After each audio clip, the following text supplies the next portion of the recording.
ناپ اور تول میں کمی کرنے والوں کے لیے خرابی ہے۔ جو لوگوں سے ناپ کر لیں تو پورا لیں، اور جب ان کو ناپ کر یا تول کر دیں تو کم دیں۔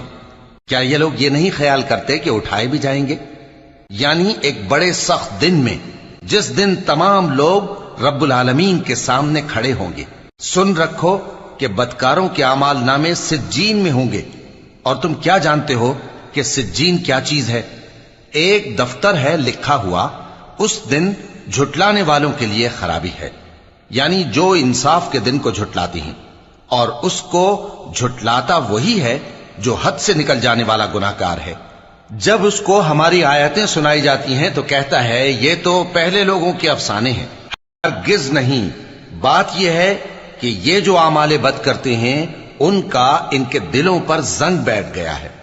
بے شک یہ لوگ اس روز اپنے پروردگار کے دیدار سے اوٹ میں ہوں گے، پھر یہ لوگ یقیناً دوزخ میں جا داخل ہوں گے۔